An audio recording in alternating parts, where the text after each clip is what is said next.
Second semester পরিবেশবিদ্যা। আজ দেখে নেব দুটি 5 নম্বরের গুরুত্বপূর্ণ প্রশ্নের উত্তর।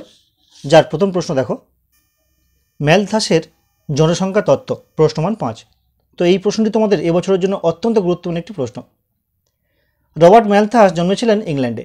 তিনি গণিত, ইংরেজি, ফরাসি সাহিত্য এবং প্রাচীন ইতিহাস নিয়ে পড়াশোনা করেছিলেন কেমব্রিজ বিশ্ববিদ্যালয়ে।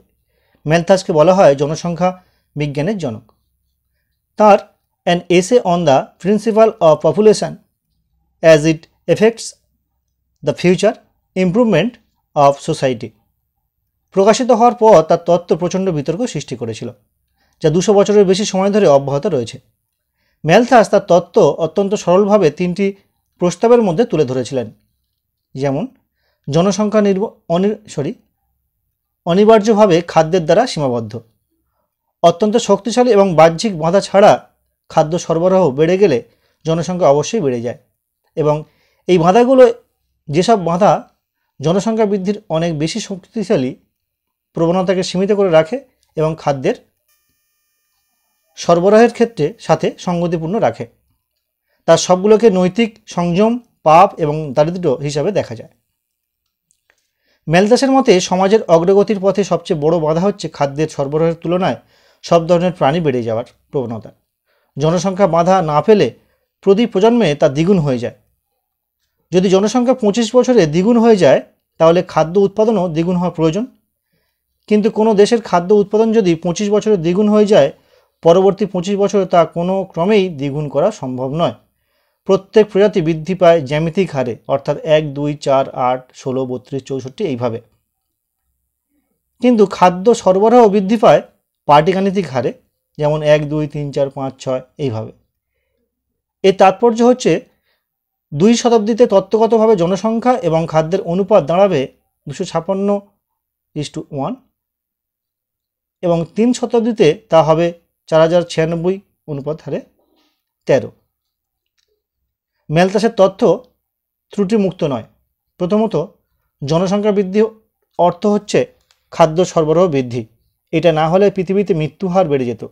জনসংখ্যা বৃদ্ধি এবং মৃত্যুহার ক্রমাগত কমে যাওয়া ম্যালথাসের তত্ত্বের ভিত্তিকে ভেঙে ফেলে।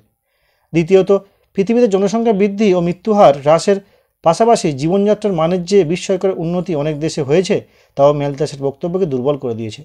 তৃতীয়ত, বাস্তবে দেখা যায় জনসংখ্যা বেড়ে গেলে খাদ্য সরবরাহ বেড়ে যায়। মানুষ তার জ্ঞান প্রযুক্তি ব্যবহার করে খাদ্যের সরবরাহ বৃদ্ধি করে। এ থেকে বোঝা যায় জনসংখ্যা এবং খাদ্যের সম্পর্ক ম্যালথাসের বক্তব্যের ঠিক বিপরীত। তো এই গেল একটি প্রশ্নের উত্তর। দেখে নেব আরেকটি গুরুত্বপূর্ণ প্রশ্নের উত্তর। দেখো, ইকোফেমিনিজম বা পরিবেশ নারীবাদ কি? নারী ও পরিবেশের মধ্যে সম্পর্ক, এটি অত্যন্ত গুরুত্বপূর্ণ একটি প্রশ্ন এবছরের জন্য। পরিবেশ নারীবাদ এটি একটি সমসাময়িক মতবাদ। পরিবেশ নারীবাদ বা ইকোফেমিনিজম হলো মূলত নারীর অধিকার ও পুরুষের সাথে সমান অধিকার স্থাপনের মাধ্যমে সামাজিক পরিবেশের ভারসাম্য বজায় রাখার মতবাদ। নারীরা সমাজের এবং পরিবেশের অঙ্গ, তা সম্মানের সাথে স্বীকার করার প্রয়োজন আছে। এই শিক্ষা সমাজের সর্বস্তরে ধনী নির্ধন, নারী পুরুষ নির্বিশেষে ছড়িয়ে দিতে হবে, তবেই পরিবেশ শিক্ষা আর সার্বিক হবে। নারী ও পরিবেশের মধ্যে এবার সম্পর্ক দেখে নেব। পরিবেশ শুধু প্রাকৃতিক উপাদানের সমষ্টি নয়, পরিবেশের একটি সামাজিক ব্যাপ্তি আছে। নারী ও পুরুষ হলো মানব সমাজের প্রাথমিক উপাদান। নারীর মর্যাদা ও গুরুত্ব সমাজের সর্বস্তরের সর্বকালে অনুভূত হলেও মাঝে মাঝেই কিন্তু নারী বৈষম্য অবিচারের শিকার হয়েছে। পরিবেশগতভাবে নারীর মর্যাদা, সম্মান, গুরুত্ব রক্ষা একান্ত দরকার। কারণ শিশুকে গর্ভে ধারণ করা ও জন্ম দেওয়ার শারীরবৃত্তীয় অধিকার প্রকৃতি একমাত্র নারীর হাতেই সমর্পণ করেছে। বিজ্ঞানের শত উন্নতি সত্ত্বেও পুরুষ এই প্রাকৃতিক অধিকার কোনো দিনই পাবে না। জন্মের পর তাকে ধীরে ধীরে শিক্ষা বা শিক্ষিত করে তোলার প্রাথমিক দায়িত্ব মায়ের।